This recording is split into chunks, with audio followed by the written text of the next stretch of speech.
मैं हूं मिस्टर राव और आप देख रहे हैं मिस्टर राव चैनल। आज हम आपको बता रहे हैं हीरा नाम के मायने और इस नाम में छुपे राज।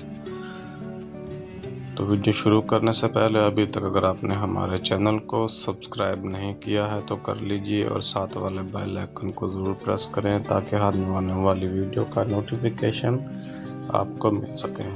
नाम है हीरा, HIRA, हीरा। हीरा के मायने हैं मुकद्दस जगह और मज़हब है हिंदू।